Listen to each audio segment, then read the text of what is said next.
conversation off the air with our next guest in Author's Corner. Her name's Lynda Daniele, and she's written a book called Grandpa Nick's Bump.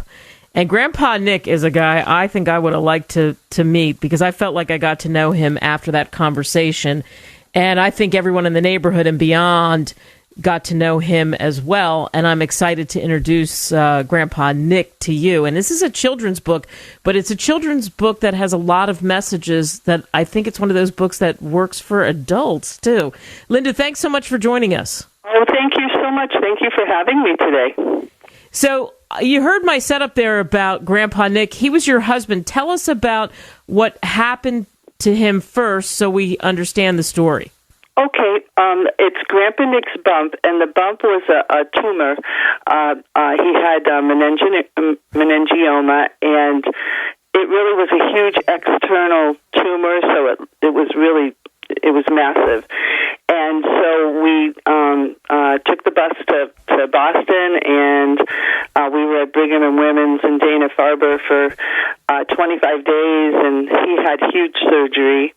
And but before all that, we had children in the neighborhood who live across the street from me who asked him to be their grandfather before that. So this whole little book is all about the children asking him to be their grandfather, and then he said that he would, and then a little while, about 4 months later, he passed away, and it's that whole story. It's children dealing with happiness and joy, and death and dying, and then also joy again.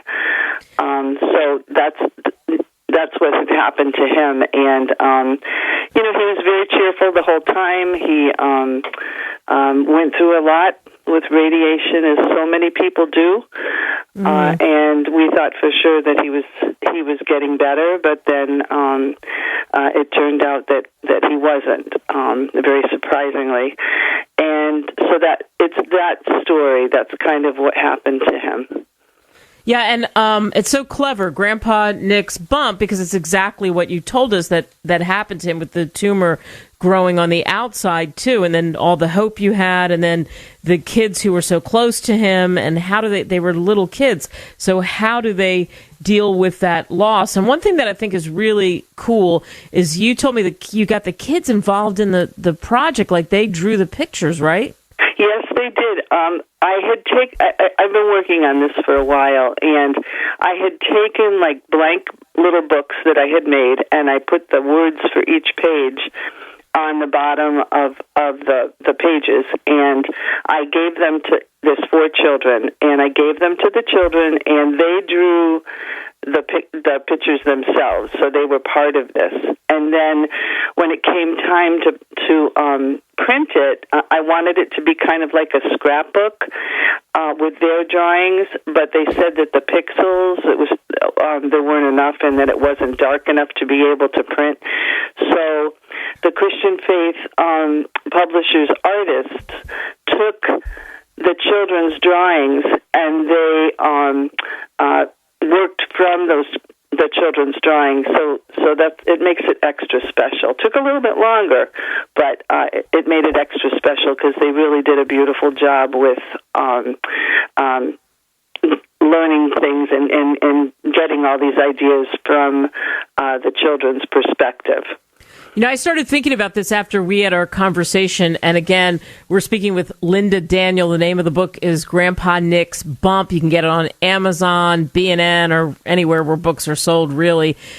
I lost my father right when I was around 8, and nobody talked about death. All of a sudden, one day, boom, it was just kind of, be strong, that kind of thing. And I love the idea that you've taken this head on, because that's exactly what it is. And you talked about there's all these good times, there's all these things that happen, but then there's death. Was that part of it, dealing with losing someone? Absolutely. I did a little bit of research in the process of this whole project, and there's a lot of books out there about the death of pets. Your dog, your cat, your bunny. whatever, but there's not many books out there for children to read and for parents to read to children about the death of a loved one. And I really felt strongly. I had some personal experiences when I was a child about death and dying, and I had told myself that if I ever had children, they would never have to go through what I went through. So we used to have, if the cat brought home mice or whatever, we would have little funerals in the backyard, and just so that they would understand that death is natural. It is not unnatural, that it happens, and that life does go on. For a while there, you don't feel like it does, but it actually does, which that could be shocking. But it can be shocking. Yes, it can be. That why hasn't the world stopped? So I felt really strongly my whole life that children really need to understand that it is a natural thing, and that. And heaven is real, just like the movie. Heaven really, truly is real, and I feel my husband with me every day. I feel him. I feel like he helped me to write this. I feel like he's just a prayer away. Wow, what a great sentiment! And for you to actually do this and write this, was this a good thing for you? Was this cathartic? Absolutely. I was by myself here in the house by myself with the plants. You can't talk to plants very much. And so it was like 3 years I did that. And then one day I said, this is ridiculous. So I joined the YMCA in my town, and then they had a little writing class, and it was only a few people. And I was able to start writing some of these thoughts down, and it really, really helped me. And then eventually, over the course of his 5 years, because he's been gone 8 years now, it really, truly did help me. And now, just to kind of get the story out there, that children can read, and I've had children that have read it, and it's been pretty positive. It's opened up conversations that aren't scary, and that, it's a happy book. There's one page that's sad, but the rest of the book is happy, and Grandpa Nick is silly with the children and very playful, and they have a lot of fun. And then there's just one sad page, but sometimes that happens in our life, where we have a sad day, a sad page in our life as well. Mm-hmm. And but we get to turn the corner. we do. We get to turn the page and the corner. And the book again is Grandpa Nick's Bump. And you get 2 more books too, right? Because you're talking about this is a serial thing that you could really take on here. Right. Well, the next one that I'm working on is called Grandpa Nick the Conductor, because my husband was a trolley motorman at the Connecticut Trolley Museum in East Windsor as a volunteer, and he had a lot of different experiences with that. But this one will be more fiction. This isn't. Grandpa Nick's Bump is true, but the Grandpa Nick the Conductor is fiction. And the other one that will be after that is Grandpa Nick's Gift, a true story, it's called. And that's how the little story about how I got my dog. And I don't want to give too much away on that, but it was an amazing story, which kind of says to me, my husband is with me every day. So.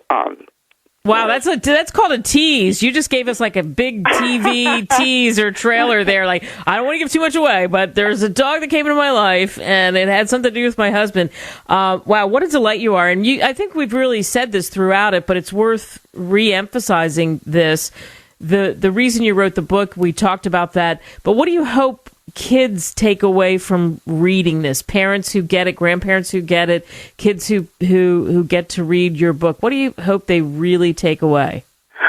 I want to be able to help people deal with death and dying, and that it's joyful. And in that process, the 4 months that we were going back and forth, taking the bus from Boston, which is like a 2-hour trip from where I live, we did that every day for 23 days, and a long, long time. And you go through that process, but in that process, it's very difficult. But there's also a lot of funny things that happen. There's a lot of joyful things that happen. There was a chance for my husband and I to be very close. Probably in our whole marriage, the closest that we ever were was taking the bus to Boston, because we didn't say a word. We didn't even talk. And it was, we just sat next to each other, and we knew how close. We knew this was serious. We knew this was a big deal. But we were very, very close during that period of time. And also the gift was that these neighborhood children who asked him to be their grandfather, for a few months they had a grandfather. And that's something you can't ever take away. Yeah, the impact that he had on those kids and their lives, absolutely. Lynda Daniele, thank you so much. Grandpa Nick's Bump. I've mentioned it several times. You can pick it up Amazon.com, any place where books are sold. Thank you. Oh, thank you so much, Kate.